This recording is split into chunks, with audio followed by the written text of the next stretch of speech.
I'm your host Gergő Somodi, and this is the Barbell Notes Research Talk.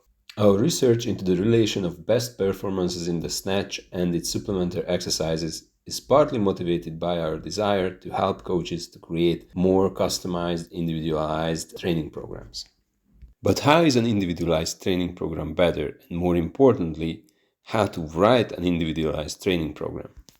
To discuss these and related questions, this time I sat down with Justin Holly, whose diligence to create the best training program for his athletes I find exemplary. How are you today, Justin? Very well, thank you, Gergo. Very well indeed. Glad to be here. Thanks for coming. And before we get into the topic today, which is programming in terms of kilograms or absolute intensities, and we're gonna get to why that's the topic for today. I was thinking maybe there might be people who don't know you. So would you mind just give a little introduction about yourself? So my name's Justin Holly, and I've been coaching weightlifting since 11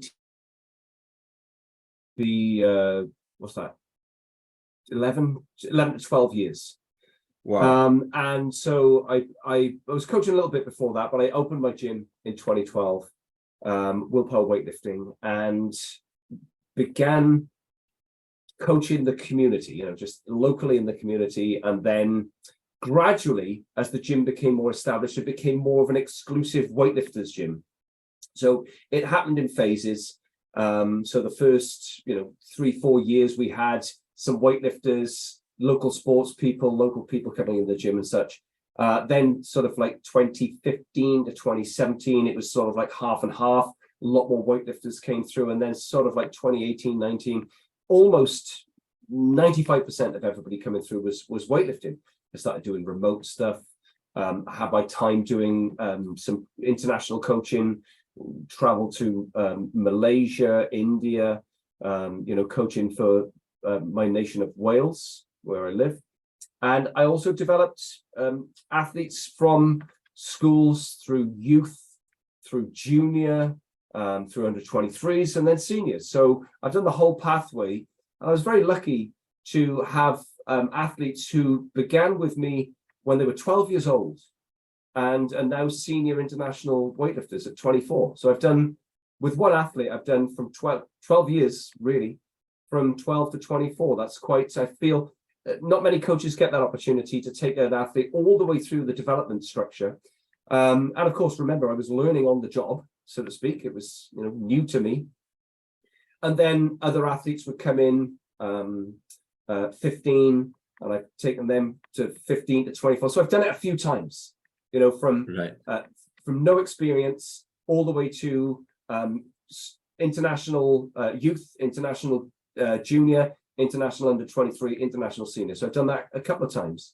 And then at all points in between, from national, British champions, British record holders, and so on. So it's I've been very blessed. I've had a very full decade, if you like, of coaching. And I've been blessed to have a great space for it. Perhaps I'll send you a picture of the training space. And I've had some amazing athletes and wonderful people. So I've built a wonderful community over that 10-year time, met great athletes, traveled to some amazing places, and we've had success. I don't know anyone else's story, as such, but I know my story, and that is to come into weightlifting, not as a weightlifter, not as an ex-athlete, but just somebody who had a very different career or set of careers, and then suddenly put my focus into one thing, which is being a weightlifting coach.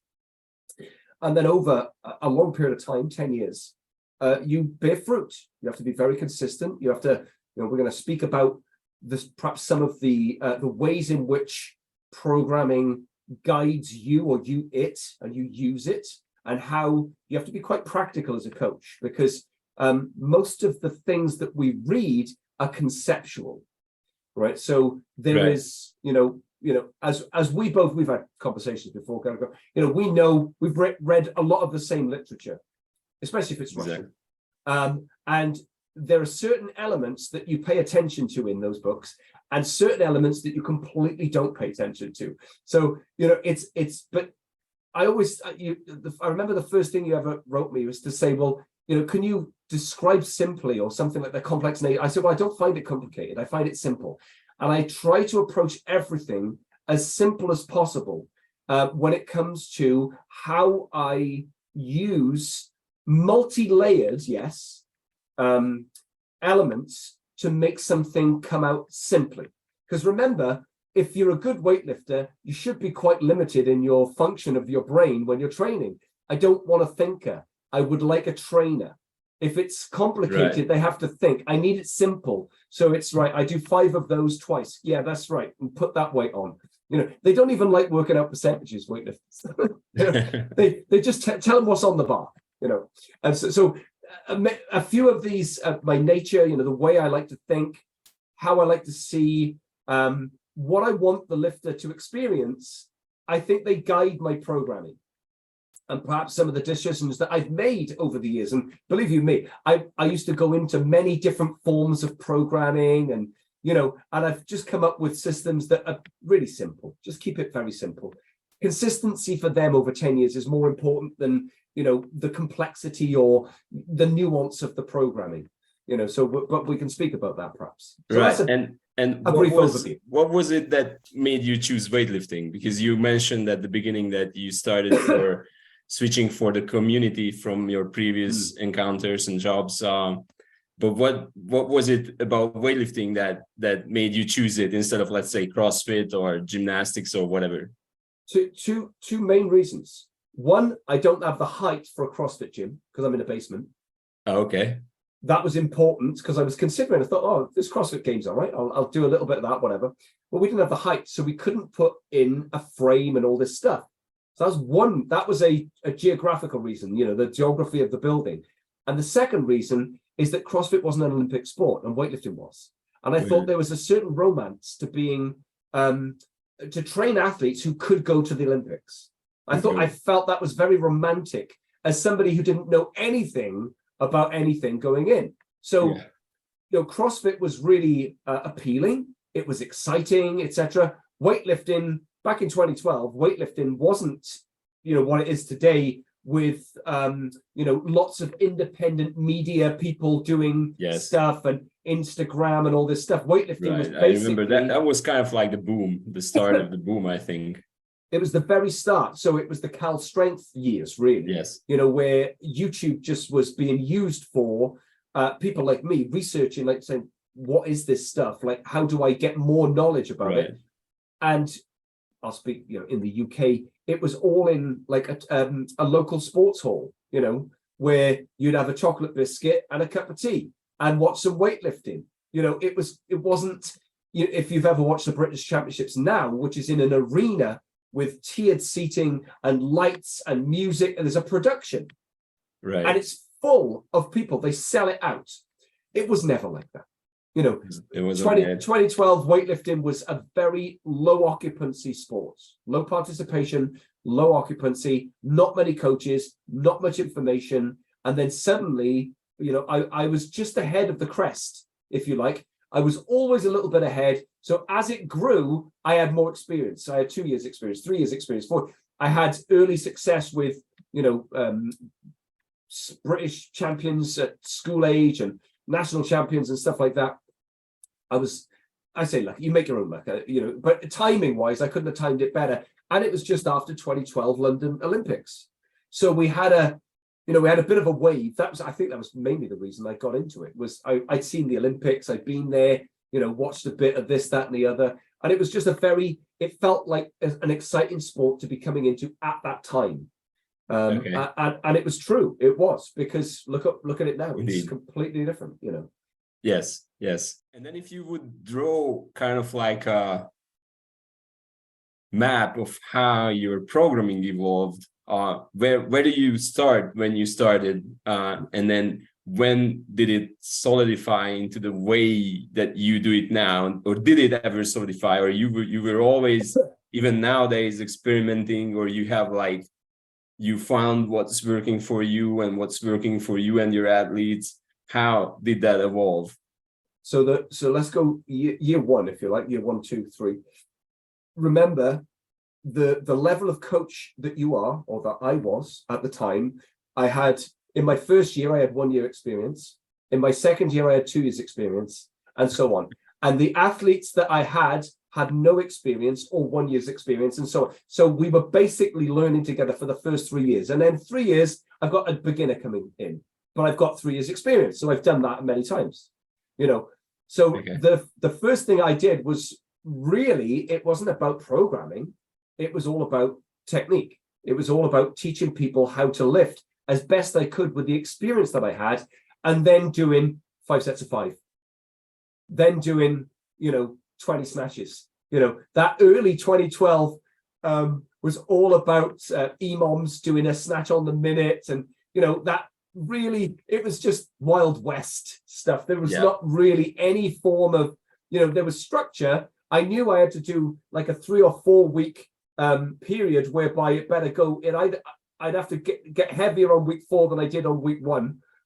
I kept it very basic, only not basic deliberately, but basic because I didn't have any real understanding of the nuances that I was dealing with. But I was only coaching beginners. I wasn't coaching an athlete of 5 years experience with 1 year as a coach. I never have done. So I've never coached anybody who's got more age than I have in the sport. Do you get me? I see. So I say with the exception of Donnie, I've never really coached Donnie. Donnie's been here and trained, Donnie Shangle. But it's not, I wouldn't say, I didn't influence his coaching, or as a coach, I didn't influence him in that sense. We would discuss weightlifting and whatever. But that's the only person who came in here who was like, oh, fuck, okay, this guy's got years of experience that I'm going to learn from.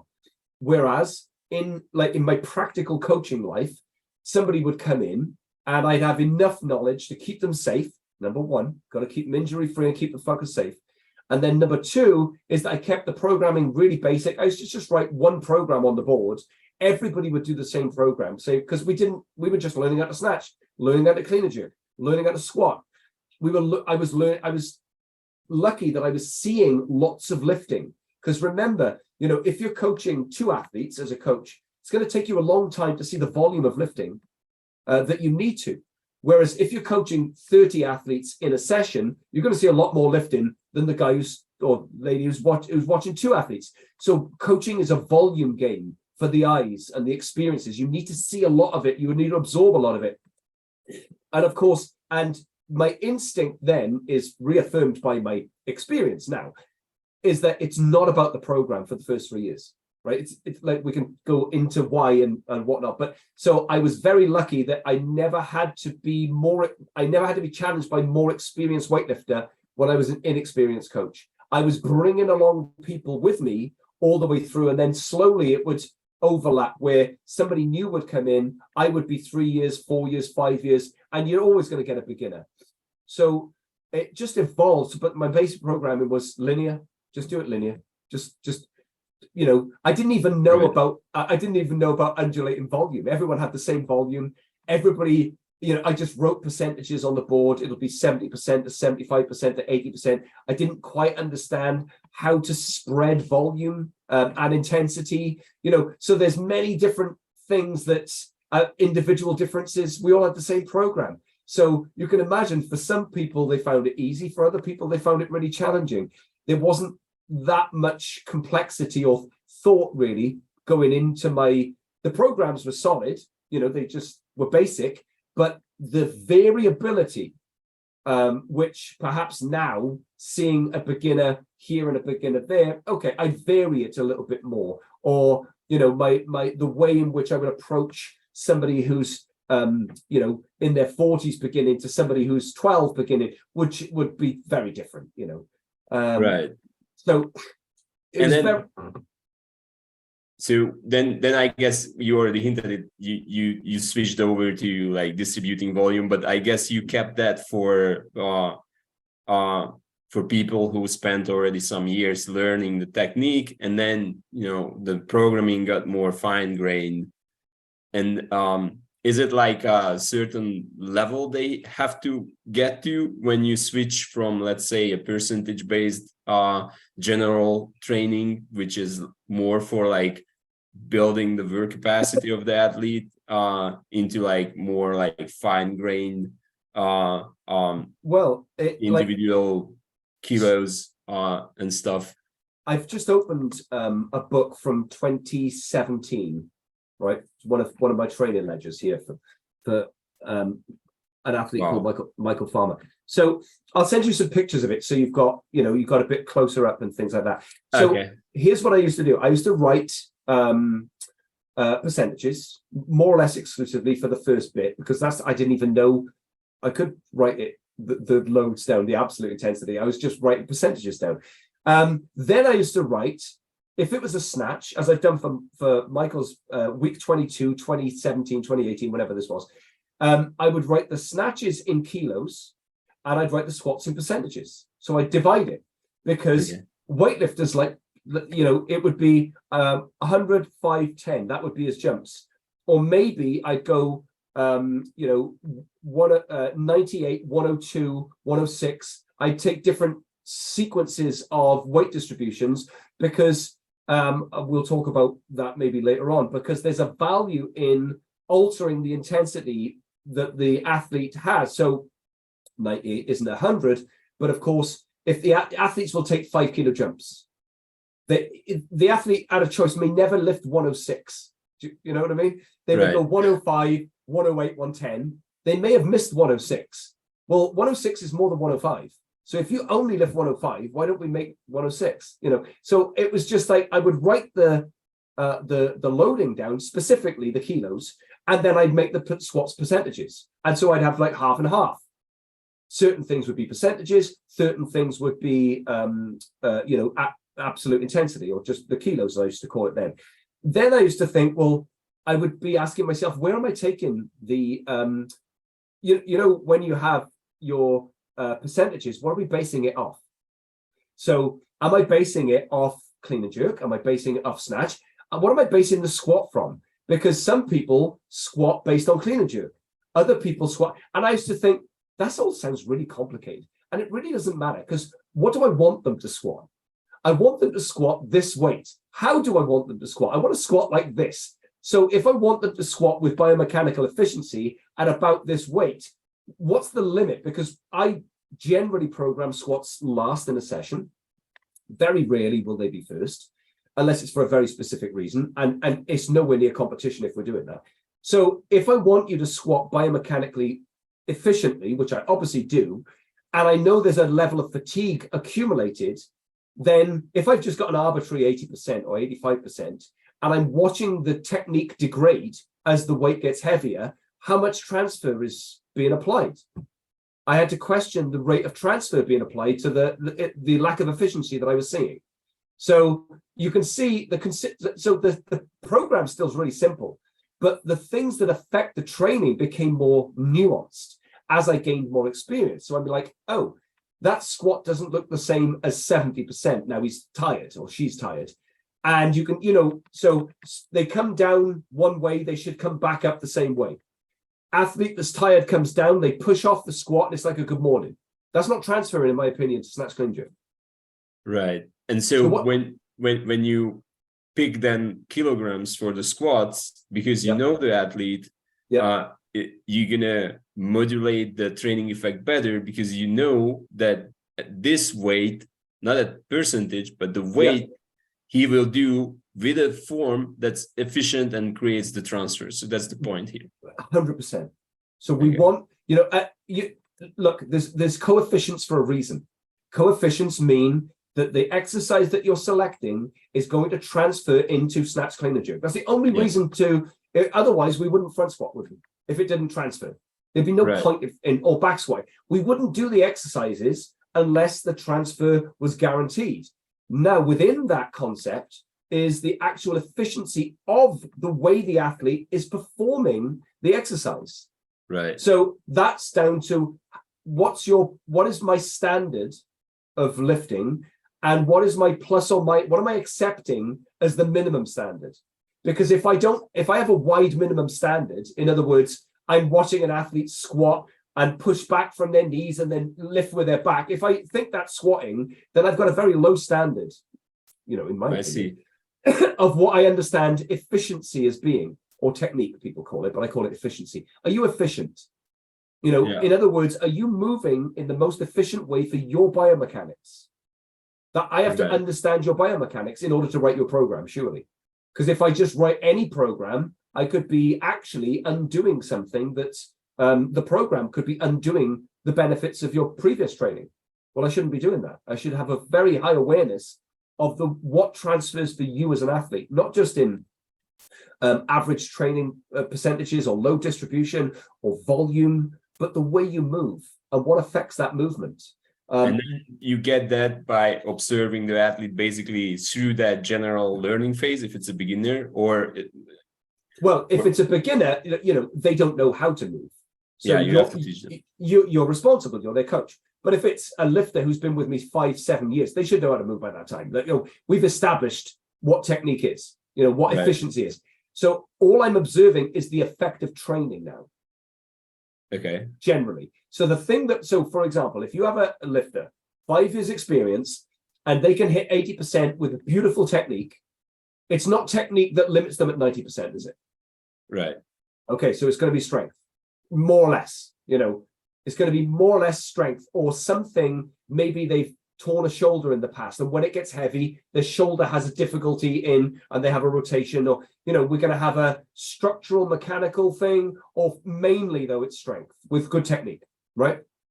Right. So, you know, the reason that somebody can't maintain efficiency is going to be mainly a physical one. If you've done pause, snatch, deadlifts, pause at knee, you'll know exactly what I'm talking about. Yeah. You know, every weightlifter knows if you pause at the knee with a snatch, you're going to be vibrating at some point. Yes. Right. It's not a fraction of a second. The position's not challenging for your biomechanics.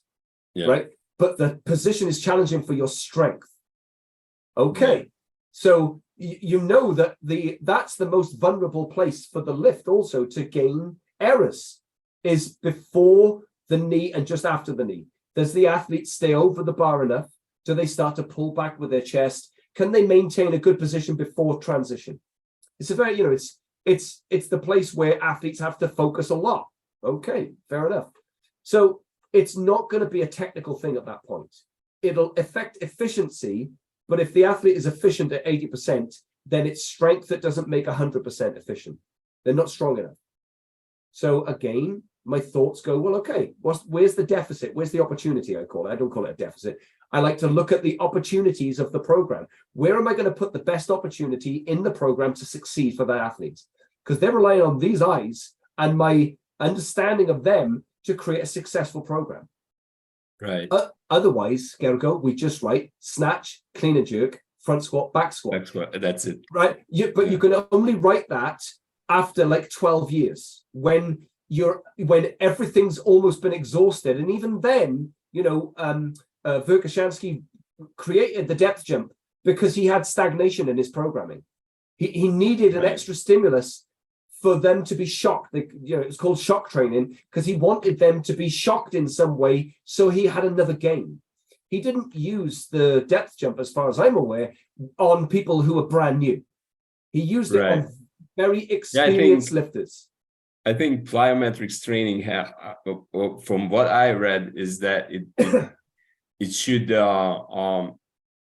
be based on some way on squat strength. So you have no business doing plyometrics if you cannot squat 1.5 times your body weight, or whatever at least as a minimum. I'm not remembering the exact number, but that's when you should introduce it, maybe.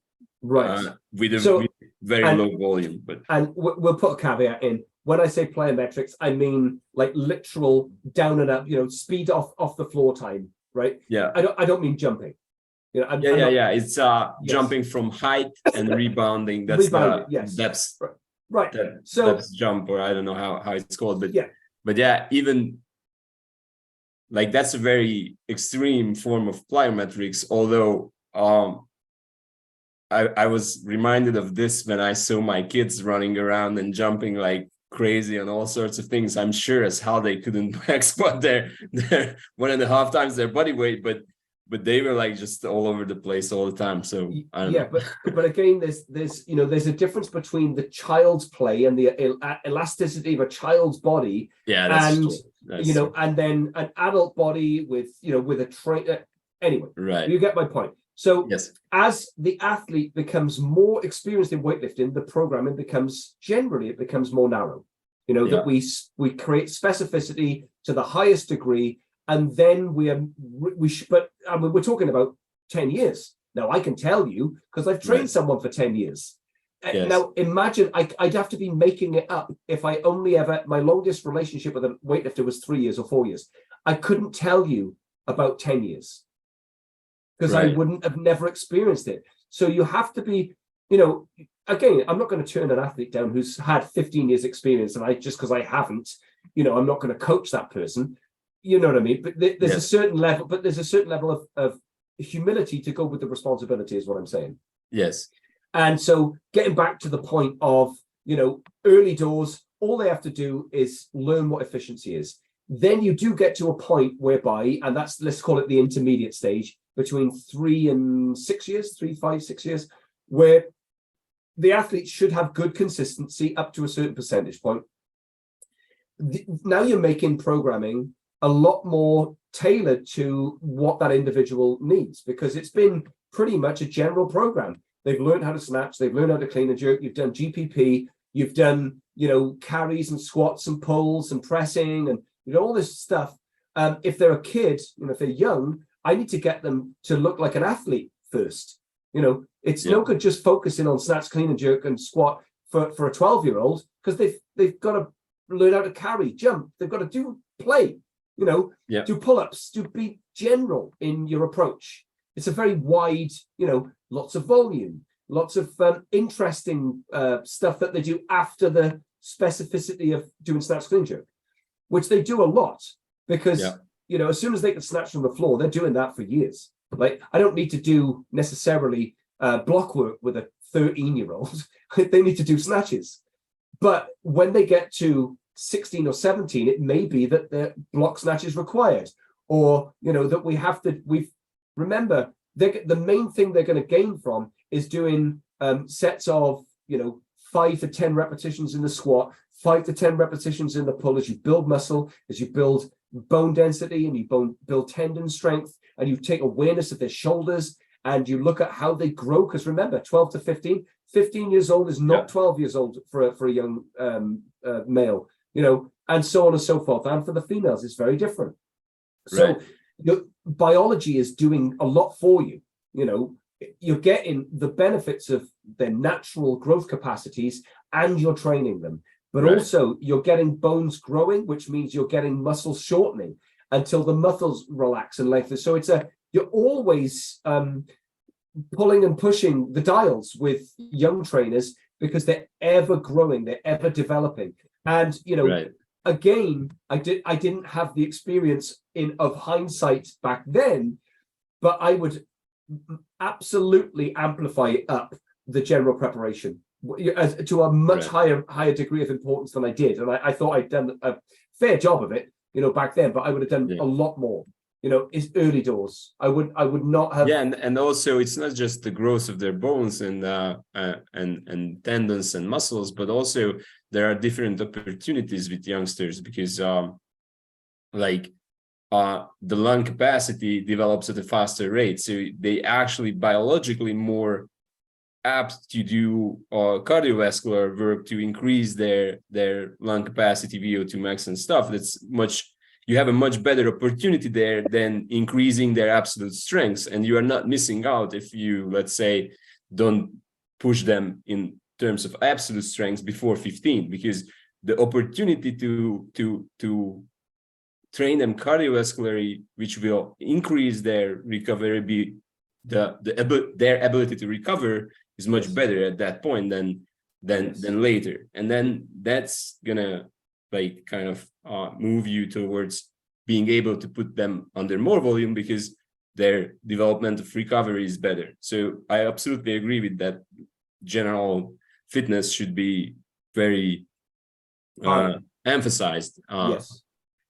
So, there you see just in what I can affirm, what you said there is absolutely accurate. So we're looking to build capacity, not just the capacity of of efficiencies and snatch, clean, jerk technique, but general physical capacities. That's your responsibility as the coach, because if I'm your first coach as a 12, 11-year-old, 13-year-old, it's the most important role. It doesn't matter if you stay with me for 3 years or 5 years or whatever it is, but if you go on to another coach, I'm basically preparing an athlete to go into that coach's system, if you like. Right. So I should not be indulgent. It's not for me, it's for the athlete. So Jordan and I have spoken about this for years, was to say, well, if he wasn't successful, would he have stayed as a weightlifter? Because early success for him, he was British champion at 12 or 13, 14, 15. He was a Wow. British record holder. He became a champion, but nobody was lifting against him. Only later on was it competitive. But again, back in those days, you might be the only lifter in your class. Okay, but It could, okay, so we have to put that in perspective. But again, he had early successes. And it was those successes that actually motivated him to be in the sport, because he was also playing a different sport. He's playing rugby. So, athletes, for weightlifting coaches, if you're coaching young children, they're always going to be tempted with the allure of something else. And there's no money in weightlifting. You don't get a career in weightlifting like a footballer does or a rugby player does.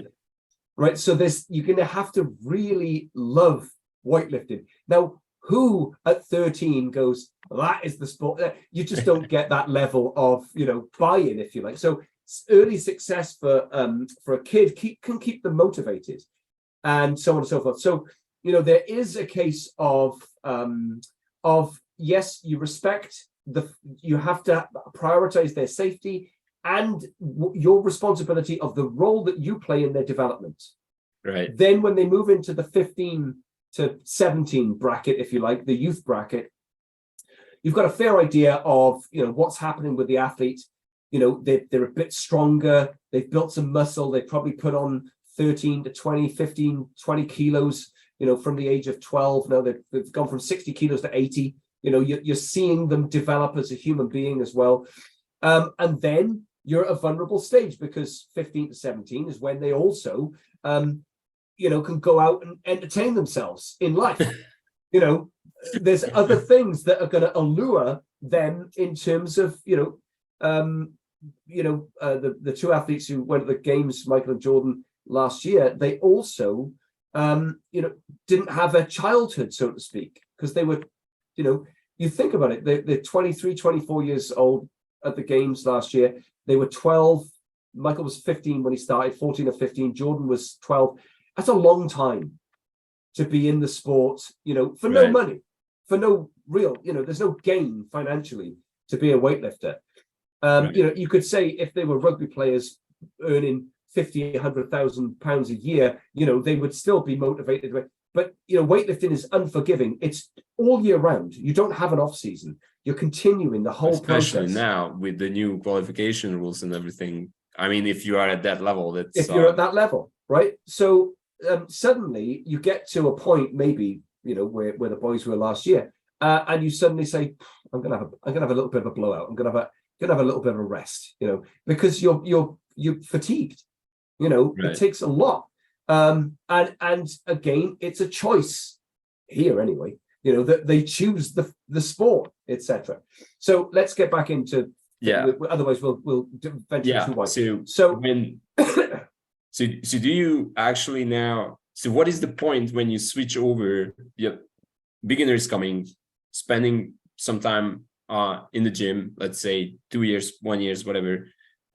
When is the point when you switch from more like general technique based training into like this more fine grained solution? Is that like a pre-national level that they can enter national competition to qualify, or what's the demarcation line? Really, how I see them develop individually, it would be the demarcation line. So their ability had nothing to do with the way I'd refine their training. So it's not a case of then you have to be a national level lifter. I used to, go through my ledgers, all these blue things, and I would think to myself, I put as much effort in naturally to, somebody who is a club level lifter as I do somebody who is national level lifter. There's no difference to me. I still have to look at them the same, consider things the same. The things that affect them, will affect an experienced lifter the same as an intermediate lifter. Okay. I know this. Sense. I know this is still a body. It's still an athlete. They're still trying their best, and it may be that their genetics limit them at 110 snatch and 140 clean and jerk, let's say. Okay. Whereas this athlete here is at a 140, 180. Okay, you still have all the same considerations over here to give them a 3 kilo competition PB as you do for this one to have a 2 kilos PB or whatever it is. There's no difference then. So what you're now looking at is what works. You start to refine or understand the individual and what is it that's going to stimulate their body. So, for example, now we all know that there's a lot of methods and means available to us, right? So you've got a box of different methods and means that you can choose for an athlete. So, for example, I said earlier about 5 sets of 5. Now, everybody would say, to a degree, if you've not done a few years of 5 sets of 5, you probably shouldn't be doing, velocity-based squatting, or just do some simple training for a few years. Right. Do basic linear progressions. And you know why it works? Because it works, right? It's simple and it works. Why would you add a complexity to something that's really simple and really effective? Now, the key is what happens when that runs out. So I like to program, let's say I do 5 5s. Ironically, I don't do that too much now. I like 6 3s more than 5 5s. But that's just my instinct. So let's say we do 5 5s and we do straightforward, linear progression squatting. Well, where's my first port of call when that diminishes, when it slows down? Do I alter the volume and go to 6 3s, as I just alluded, or do I come back down and ask the lifter to do a pause or a slow eccentric? Or do I begin with a pause or a slow eccentric and build up to squats at normal tempo? Those are considerations. There's no right or wrong. There is perhaps I should do slow work first. Why? And I'll tell you, as I've learned, because you get to see how efficient or inefficient the lifter is when they're going slowly down and slowly up. You get to see how their body's challenged at certain places, where it's strongest and where it's got the most potential for growth. So you're able to influence that. The impact is low because obviously if you're going slow down and slow up, slow tempo, it's really challenging. So you're starting at like 60%, very low weights. And then you're building up really good under the lifter can feel the squat. The lifter can, they're getting a lot of sensory awareness. Then what do? Well, perhaps we should just go slow down and normal speed up. Great. What do we do after that? Now, that could be 6 weeks of work, right? Then we're going into, maybe I'll go into pauses. I'll just pause the first rep and I'll pause the second rep. After 3 weeks of pause on 1 rep, or 2 weeks, 3 weeks or 2 weeks of pause on first and second rep. And now I'm going to do just ordinary tempos, straightforward squatting. So they build up a rhythm. That's 16 to 20 weeks. I've only done, there's not a lot to think about. So what's the effect would be like if the effect of the training, I'm trying to make the same weight as challenging all the way through. So let's say it's 100 kilos, right? So if the lifter gets to, early on when I said slow down, slow up, if it's 80 kilos that they can control, great. The second I go to what I would classify as percentage variances. So for example, slow down, normal up we're beginning at 70-75%. So let's say that's 100 kilos. By the time I get to putting a pause in, I'm coming back to the 100 kilos again. I'm not going up necessarily in load to a degree. I want to see it easier for the athletes. So if they're right, I'm looking for the breakdown of efficiency first. If they can't do 5 sets of 5 perfectly up and down with 70%, why would I put 75% on? Right. Excuse me. I'm looking for them to demonstrate that level of efficiency. So my point being is that before I go and do a 10% wave from 70 to 80% or 75 to 85%, I need to know the athlete's capacities really well and their efficiencies. And then I start to bring in various waves. Now, it may be that you've got an athlete who can do 75% in week 1, 80% in week 2, and 85% in week 3. Maybe, right? That seems like a fat spread to me. I'd rather double the time and take my time with it and go from 70 to 80% in 3 weeks, excuse me, and 80 to 85% in 3 weeks. Okay. I like to fatten out the time a bit more.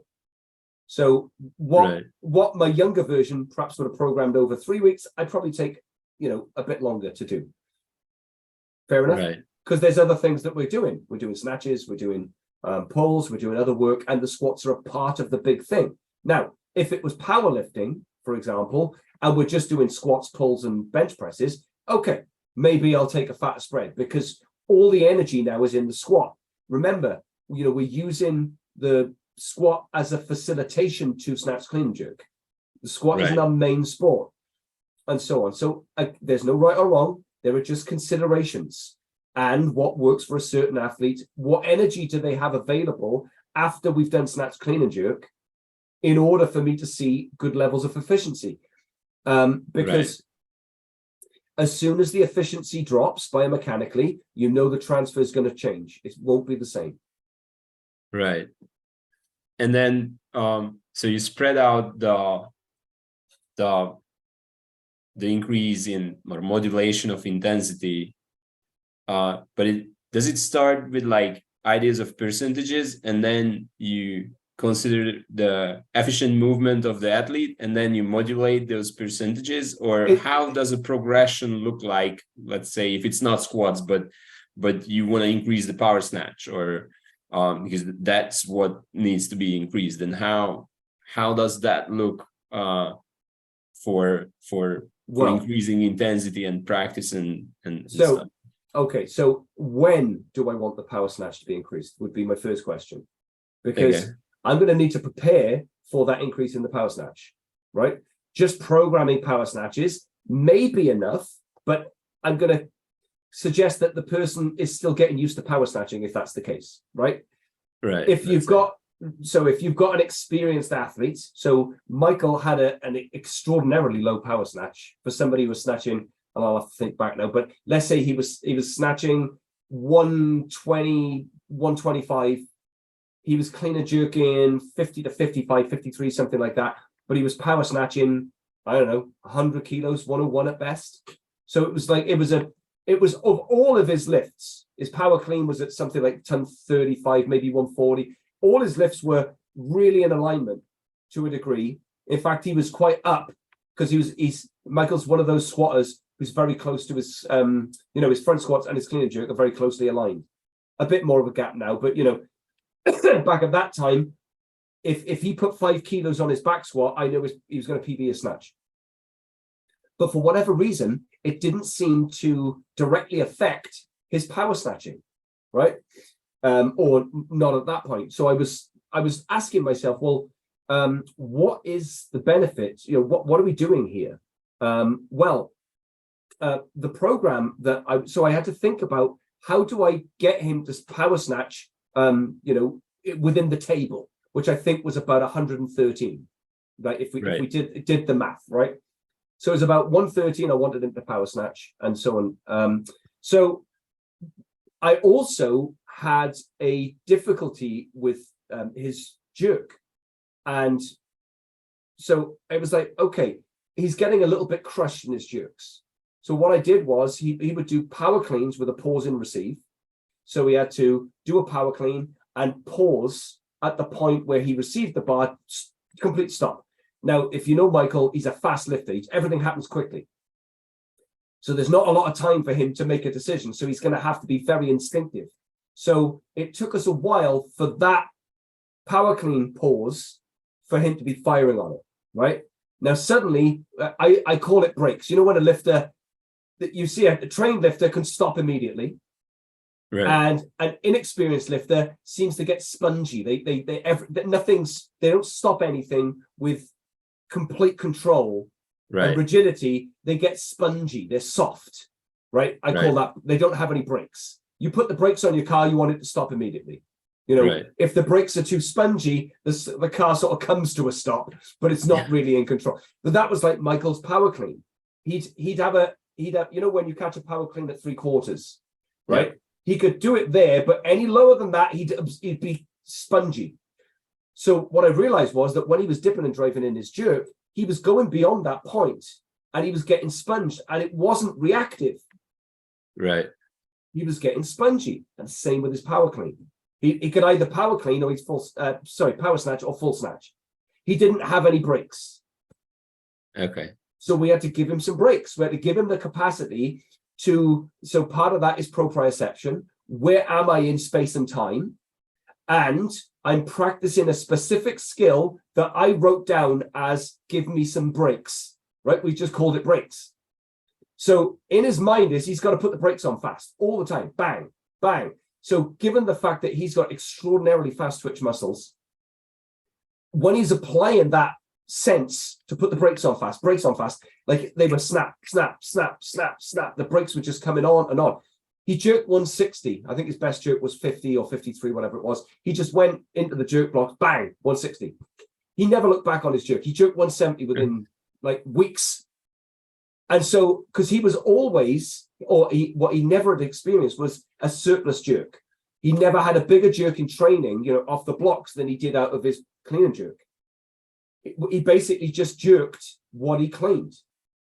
Right. Now, suddenly, he's got 15 kilos up on his jerk.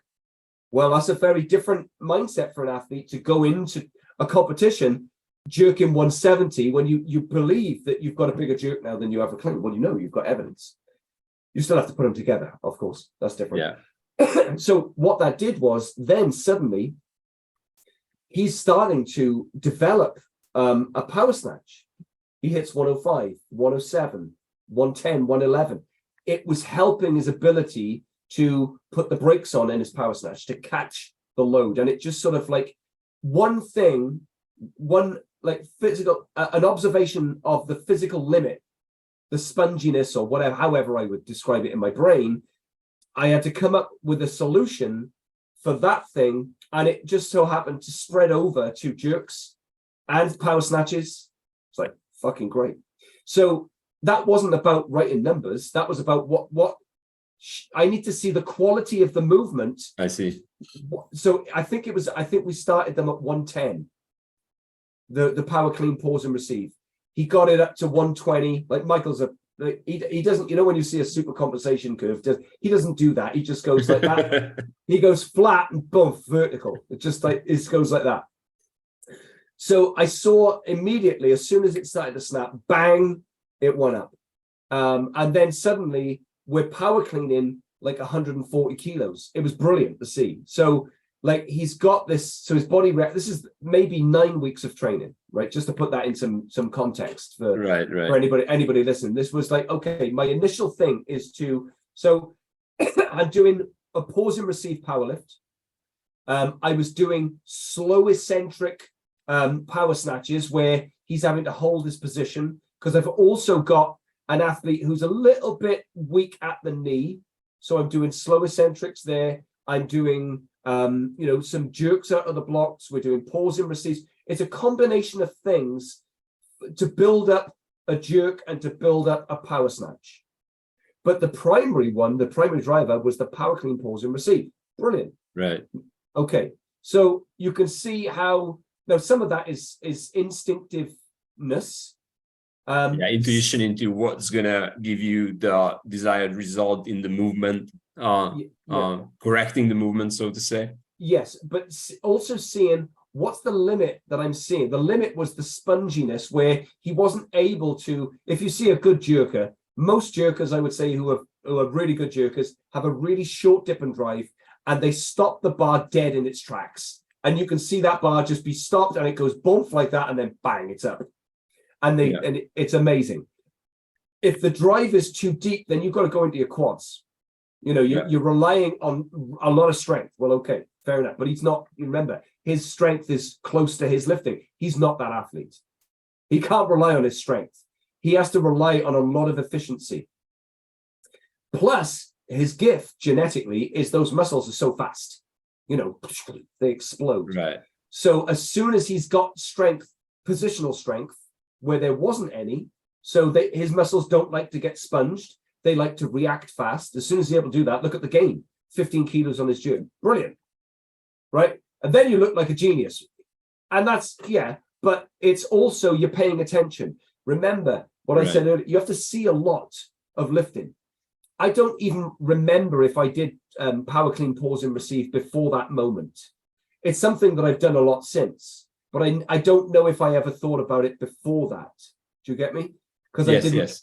Right. So again, like early version me would never do power clean, pause and receive first 3 years. I didn't have the experience. I didn't have the insights. I wasn't sat watching that much weightlifting to gain that much volume of watching it. So being a coach is being creative. Right. Go ahead, sir. How many times can you write 6 times 3 at 80%? You have to be creative. You've got to create something that assists the lifter to push through the next place. And sometimes it is snatch, clean and jerk, squat, but sometimes it's power clean, pause and receive. Yeah. And then, so when you have that, so first you start with like, okay, so here's this lifter. These are the numbers. This is how he moves. This is a potential problem because the relation is not where you want to be or where the textbook says it is. And then basically you select an exercise that will address that problem, which can be either that power snatch or you create one. And then the guide for picking the weight is or distributing the different attempts that they do is not actually any percentage of anything, but more like, okay, this is where they can put on the brake. And then what I want to do is like, okay, I want them to practice where they can put on the brake and then slowly, gradually increase the load. Yeah. And I have a certain idea of, okay, I know that this is how many reps they will be able to do or they will have to do. And then you just distribute that load in absolute terms, like in kilograms for the training cycle that you have. Until it stops. Or just before. Until it stops. Okay. Okay. So until the benefit stops. Because when you're working with things of that nature, if his best power clean is 130, I'm going to keep going until we get to 130, right? Right. And I want to see the brakes being applied properly at this load. But so when you said you just where's the quality? Where can they do the exercise perfectly? Here. And now what do I do? Well, the first thing I do is I have to build fitness. So that means going dense, same load. So I call it what do I call it? I keep the intensity flat. I don't increase the intensity, but I go fatter. I go denser on the volume. Right. He may have only started with 4 doubles at 110 or 115. Right. So I would like him to do 6 to 8 doubles at 115 before I go 120. Okay. And then when I overlap it, I'll just make it up and I'll say, do 4 doubles at 120. So he's maybe he's taken 3 weeks or 2.5 weeks or whatever it is. Maybe it's 5 session exposures to that before he's got the fat. And then you also monitor the movement, like when because it can also happen that increasing the volume, let's say the 6th or 7th set, you see the movement break down even on the same volume, and then you know that you pushed it too far, and then maybe next week repeat the same or reload a bit, and then so it's kind of like week by week modulation of always doing the this exercise selection. Always doing this. You're always going, okay, I know him well. I know between 6 and 8 sets is a good, he's fit, he can do that. So like 4 sets is too little. It's understimulated. Right. And we don't deserve to put the weight on yet. We haven't built any fitness. He works well with fitness. He works well as a lifter that does multiple ba-bum. He likes to train with a lot of volume to give him his rhythm and his tempos. Those muscles really work fast. He needs a lot of volume to get used to the way the bar timing is, because Right, it's so right. fast. So there's other, there are other considerations, but keep it basic. Start with what they can do, then go this way, and then go that way, right? But you have to Yeah. come back here before you go up the next bit. So, for example, if I start with 8 doubles, so 4 doubles to 8 doubles, 3 weeks, right? Right.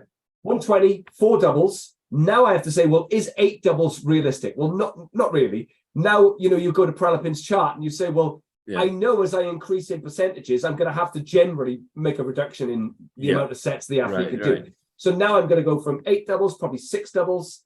Then after 6 weeks or 5 weeks of that, we're sort of like demonstrating. He'll tell me, he'll be just like, I just put 25 on. I can do it now. They'll tell you, Right. But bearing in mind that we're at a relationship of 5 years or so. He's been to international competitions. Yeah. At so, that point, they have a lot of knowledge, naturally. But we also have a lot of open discussions together. Yeah. Tell me what works. Tell me what you feel your body needs, because it may be that his body's telling him a different signal personally than I'm seeing. So you need a good relationship with the athlete to get good feedback from them. There's a lot of trust, and I trust if they've got experience, I trust their opinions.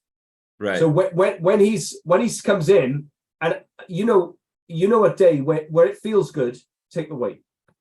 Yeah. Take the weight. On the day it feels good, take the weight. Always take the weight. If it feels like it's there, take it. Because you're giving the athlete the ability to achieve something, and that gives them belief. First principle, first quality. If they believe in something, they're going to do it. So when they feel, because, again, how deep we want to go into the complexities of this thing. But as soon as he says to me, I'm going to go up, I'm like, fucking take it. I get excited then. I've got an athlete who's got belief and he's got hunger. Or she, doesn't matter. Right? And they want to take the weight on. Fucking, let's do it. Let's do it. Go on. And then I'm going to see something I've never seen before from this athlete.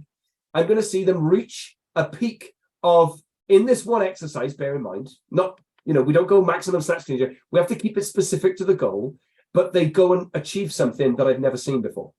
Or then, so then they, again, as soon as I write something down and predict, it's pretty accurate. Because you're trusting your instinct, your ability to work out a problem, and then my structures of, it's pretty practical. It's based on quality. That's based on my eyes and experience. Then it's a minimum volume. Show me until it just breaks down. Then I look to extend the volume in this instance, and then I'm looking to come up to the next layer of intensity, reduce the volume again. Ask the same question. I know I have to do less, and then so on. And then by the time we get to 5 weeks of that, the athlete is chomping at the bit. They know they're fitter. They know they're stronger. It's worked. It's transferred. It's had its effect. When Bondarchuk would, do his one program, he'd just do one complex, he'd call it, and until he saw compensation. And then he would change the complex. He would change the program. Right. So he'd have 5 exercises repeated every day for weeks until he saw something change. Or if he had 2 programs, A series, B series, he would A series, B series until he saw a change. And he would do that, and he would with throwing. You could do a shot put every day. You can go back. You can max out your shot put every day. You can't do it with weightlifters. There's no specific, he would base it on a specific thing. You could throw a competition shot and gauge every day, every morning, how much you've compensated out of the program, or down and up and all the rest of it. It's very difficult to do that with weightlifting because you can't, the sport is different. So you have to be able to see compensation in the way your athletes move. Yes. I think that's a really difficult thing to see as a coach, is because you're seeing compensation all the time. Fatigue, speed, efficiency, the way they recover, demeanor, then, and what they report, because sometimes, they are in a whatever mental state that makes them feel the weight harder. But when you look at the movement, it's actually not connected how they report it. So there's a lot of disconnect there. I remember once I had my daughter film me doing power clean push press. And then I watched the video and I stopped that a certain weight. It doesn't matter what it was. But then I looked at the video and I was like, yes, this is the point when I tell my athletes that they should do one more heavier, because the way the weight moved was completely different from how I experienced it. Yeah. So that's another. Yeah, it's a very important consideration, and that's down to, you know, when you tell your athletes, they have to trust that you get it right more than you get it wrong. Yes. Right. You have to be a very good observer and influencer of the next lift, and that would be the same if it was like, okay, we'll stop. I think we'll stop there. Right. So you're going to be, you know, when you write a program, a meaningful program, I don't mean a basic one. Everyone should be able to complete a basic program, you know, when the weights are not threatening and it's 70, like, okay, fine, that's different. When you're writing competition programs, 12 weeks out, 16 weeks out, and training is meaningful, you need a very good awareness of what do I want from the objectives. Like, for example, if I'm writing, I'll try and find something of about 4 weeks duration. If I'm writing a 4-week cycle of training, like here, again, I'll send you a copy of this. So there's there's a cycle that says the word preparatory on it. I'm preparing the athlete for something, a competition, obviously. And I've written down, you know, we've got a review. I've got the objectives of the cycle. And so now I need a demarcation point. When do I want some objectives, some points that I know I've got athlete fitness to be demonstrated? So again, like, for example, what's the difference between writing 3 weeks and 4 weeks for an athlete? You know, how much more patience when do I look for overreaching? You know, when do I start to get the gains that I want? Because I can't fail them on week 1. That's not a well-constructed program. Right. I should be creating success on week 1, and I should be creating success and challenge on week 2.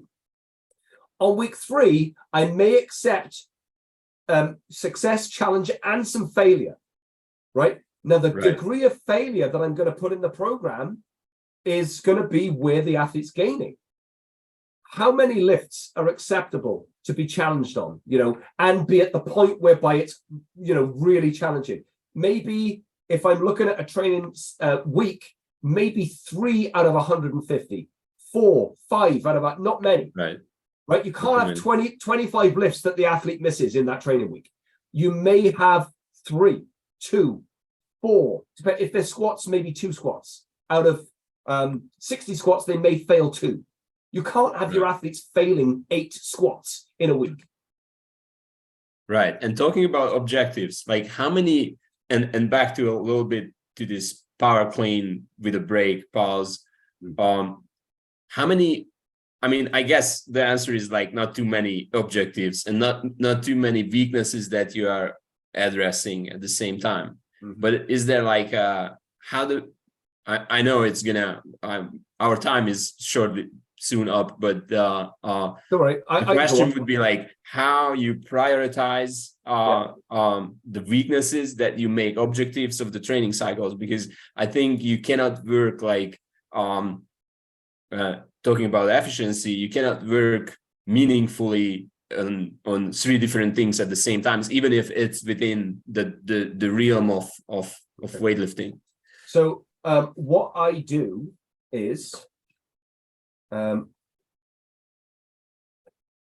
that's a very simple drawing of what I do. So if this is the competition for 1 point, this is the longest period of time, yes? Yeah. So my main objective is to get the snatch, clean, jerk up at this point. Right. All right. Objective number 1, obviously. Yes, because of the competition. Objective number 2 is to increase what I feel is the most important quality that will take the most time. Okay.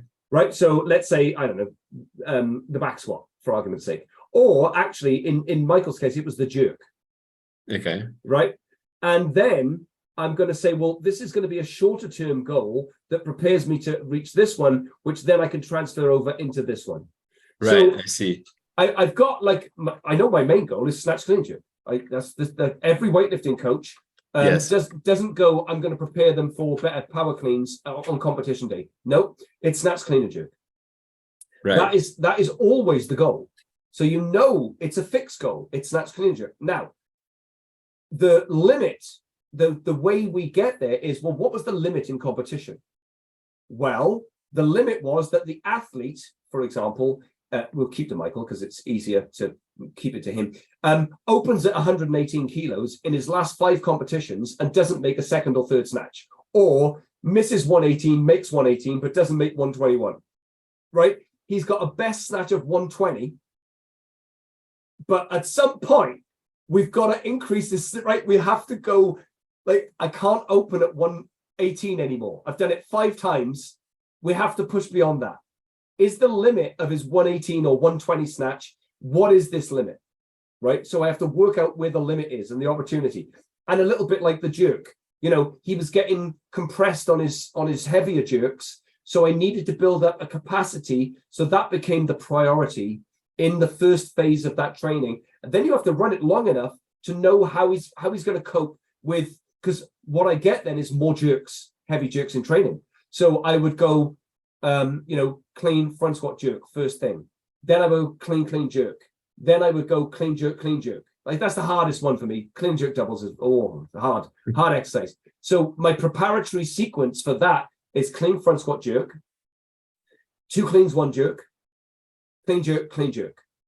That took me for that to work with Michael.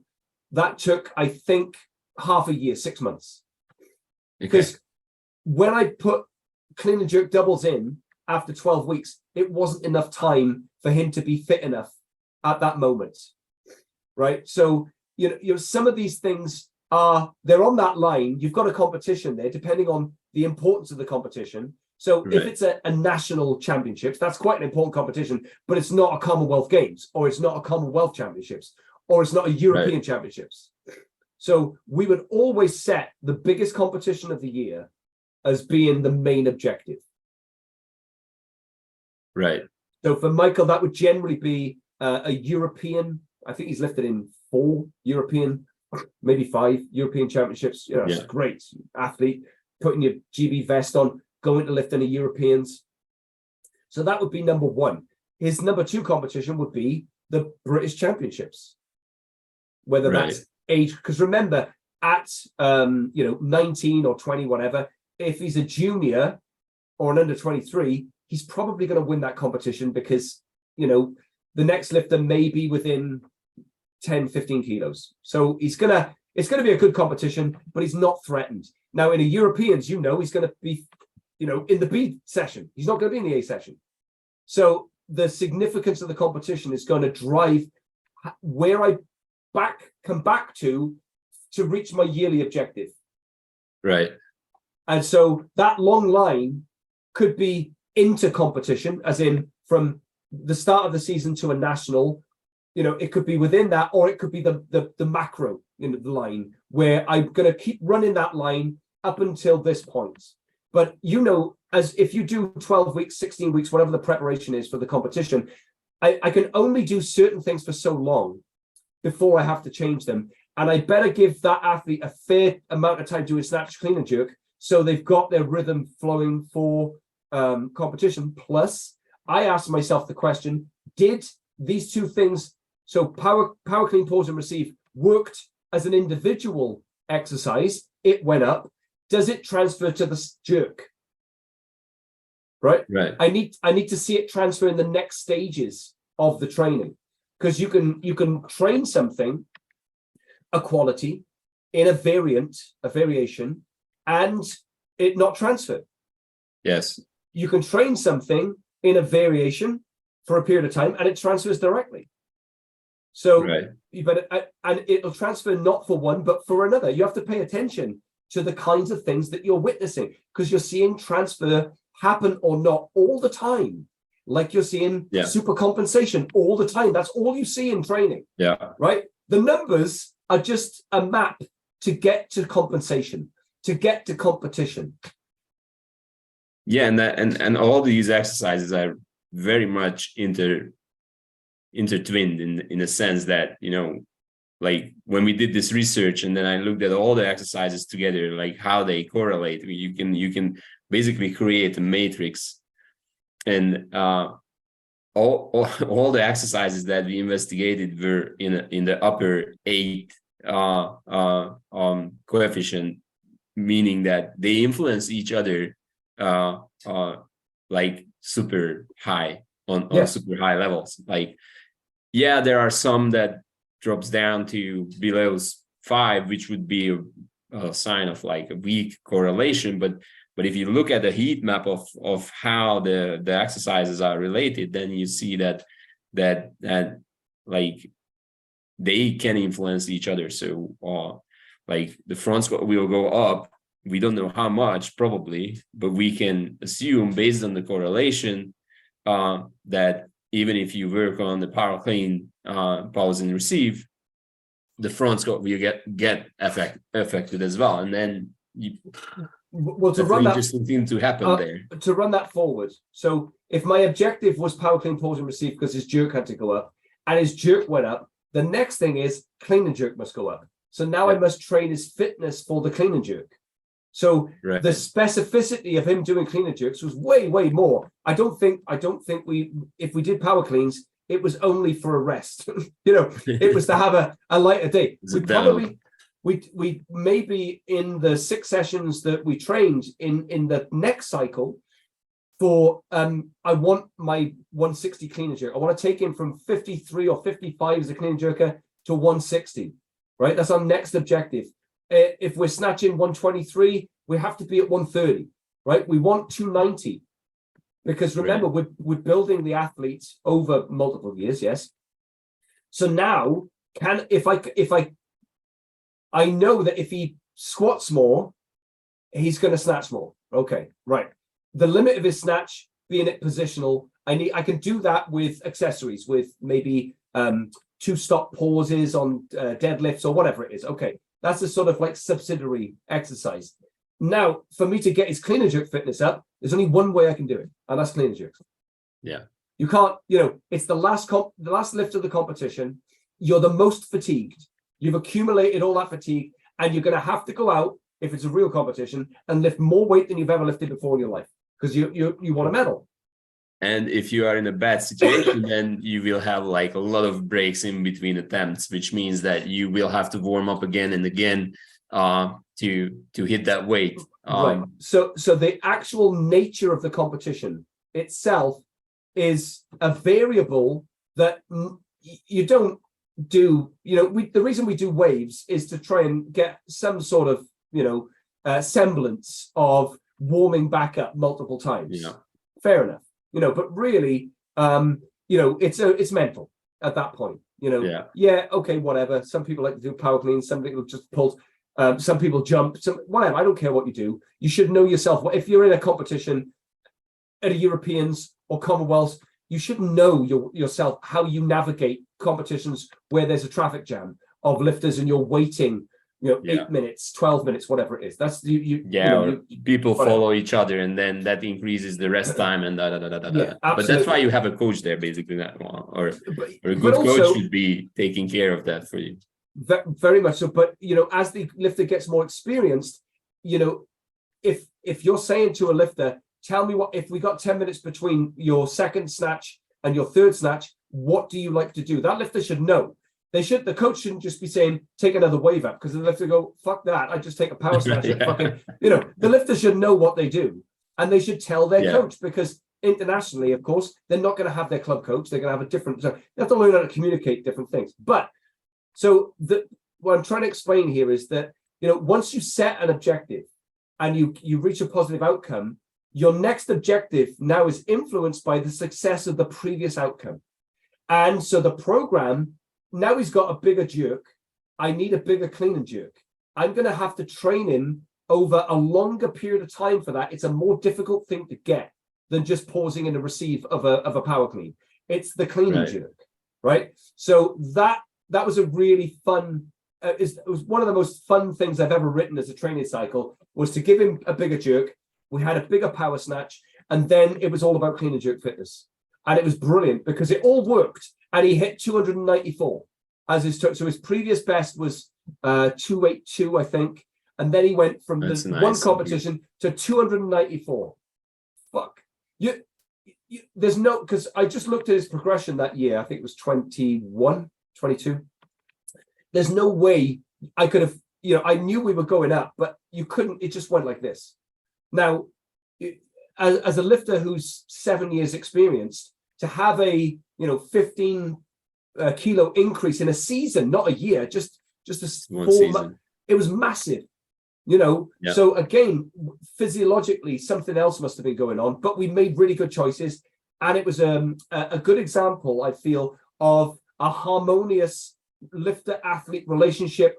That the coach knows the athlete well, the athlete trusts the coach, they've got good dialogue, the training was flowing, the environment was amazing, the high motivation, all the factors were happening. All and of course, factors were there. It was easy for the athlete then to have high belief, because the numbers were just like, the numbers were just going up all the time.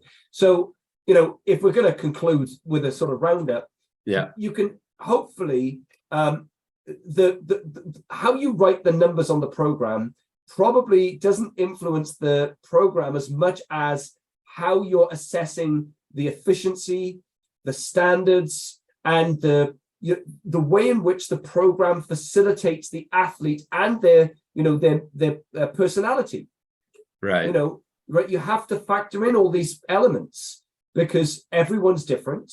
It's a bit like going into a restaurant. We don't all eat the same food. We like to pick and choose. We're all going to get satisfied, and we can all build muscle with a varied diet.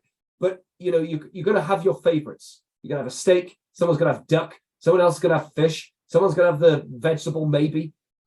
Right. So everybody is different from how they get stimulated to go out. Because if you say I would like to go out for a meal with you, and I say, well, we're going to eat venison, and you're like, well, I only eat eggs, you're not going to want to come to dinner. Yeah. Right. So they have to want to come in and train. Exactly. Because in a Western, it's their choice. So I'm looking to make it exciting. They're not employed by the government to weightlift, right? It's not a state thing. This is an individual thing, and it's so the way in which they have motivation is intrinsic. It's their motivation to come in, and the way intrinsic motivation is excited by the coach and the relationship is by them having great belief in themselves, in you, in the way you create a structure for their success. Not my success, sort of, there's success on the way for me, but it's like, no, it's for them I write it. Yeah. It's not for me. It's not self-indulgent. It is for them. So my understanding of them must be high. My interest in them as human beings must be high. How can you write a program if you're not interested in the people you coach? It's just some of these things, they have to work one way because they could never work the other way. Right. Well, thank you, Justin. I think this was amazing. I mean, I learned a lot. And now I have a better idea of how and why to do things with absolute intensity. And I really like that concept. Absolutely amazing with the goal setting, and the everything. So it makes absolute intensity makes it easy. Yeah. Right. It does. It makes it easy because when you've got, back in 2020, there'd be, I'd see 30 people training in a night. I can't remember their program.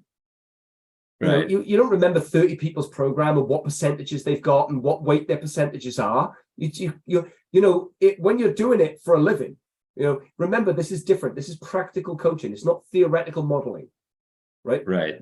You're going to be practically doing it for real. And if you have one or two athletes, you can indulge yourself. You can take down, like, how many hours do I write 50 programs in? You better become quick at writing programs. Yes. Right. So, you need to be more efficient all the way through how you see things. When you make a decision, what you're being influenced by. It's a fast process, coaching. We're not sat down with a pipe, going through lots of theory, going, it's not like that. Practical coaching. If you're studying in university, you can indulge yourself, but you cannot when it's real. when it's real, it's happening in real time. You have to make fast decisions, know your athletes, take an interest in them, have, which I believe I do, a firm grasp of what influences training. If you know how to influence training, then you know how to write a program. If you don't know what influences training, how do you know what to write? It doesn't work out. It's what I call a first principle. Right. It's a law. Without it, you don't have anything. If you don't know how training is influenced, how could you write a program? It's impossible. You can't do that. So, then you ask what influences training? Well, everything. Okay. So, right. How hydrated they are, how much sleep they've had, mainly everything, there's the fitness fatigue paradigm, isn't there, where, training is basically predicated on recovery. And at some point, the athlete cannot recover faster than you can fatigue them. Yeah. I can fatigue you faster than you can recover. Yeah, that's fact. Right. So if I know that's a law, I can't dispute that. I need to fatigue you at the right rate, at the right time for you. Think about it that way. Right. So what is that rate of fatigue that you need to experience that is suitable? I need to know that. That's called compensation. So we build up fatigue, then we rest you a little bit, we see the results of that, and then we go again, and so on and so forth. So, what is it? It's training is driven by load, limited by fatigue. Yeah. And do you, just really a final question, because this is getting interesting here. Like, do you measure fatigue in any other ways than them not moving the way you want? Or like, let's say self-reports or questionnaires, or I don't know, blood pressure. Some people use blood pressure. Okay. So again, there isn't a definitive, as far as I'm aware, weightlifters study that is accurate for fatigue measuring, that we can trust. So whether it's grip, vertical jump, whether it's, I did it for a little bit where I did velocity squats pre-training. I would measure the bar speed. Again, I've tried different things, but there's nothing that in order for me to trust a metric, I'm not trusting my eyes. My eyes tell me way more than the grip test can do. Okay, I see. Like you said earlier, when that's the point where I tell them to take another snatch, and I stop myself because they can't sense it. I'll go again, or remember, fatigue's two ways. It works that you either do a little bit more than the program, or you back them off the program or on the program. So you're always adjusting because you don't know yet. That comes back to my one of my initial points, which is, what do you want from week 1, 2, and 3? I want to see the transfer happening in the last session of week 3, if you like. That's when I've accumulated everything to that one point. Yeah, because then that's where you want to time the result. Because if it's coming to the big competition, you want them to be ready for whatever we worked on at that time. So right. So and I have to leave you with this. So as you made that point, that's how you want to time the result, because the day you're lifting, the time you're lifting, and you have to get them to the church perfect. Yeah. In their white dress without a stain. They have to be at the church at their physical best on that moment. So if you don't know this curve, if you do not know when they fatigue, for how long they fatigue, how can you do that? Yeah. That's a different conversation. Super compensation is a different conversation to have, and that I would love to have a conversation. I don't think I've ever spoken about it on thing, but definitely. Let's do that next time. Because I have some questions about super compensations as well. So okay, so we should do that, because it's such a it's all, because it's happening all the time. It's something that it looks like a curve on the model, but it's not quite. Anyway. Gotta go. Yeah. Thank you, Justin. Really awesome. Where can people find you if they are interested in whatever you are up to? Well, they can always go to Willpower Weightlifting Instagram. They can come to my own Instagram, which is Justin Alexander Holly. Hang on, let me just double check it. Me and the social media is really very quite challenging. Let's have a look. What is my name? Yeah, search Justin Holly on Instagram and you'll find my account. Also, if you want to email me, you can email me at willpowerweightlifting@gmail.com. or justinaholly@gmail.com. There we are. All right. Take care, Justin. My Until pleasure. next time. Thank you very much. Bye for now.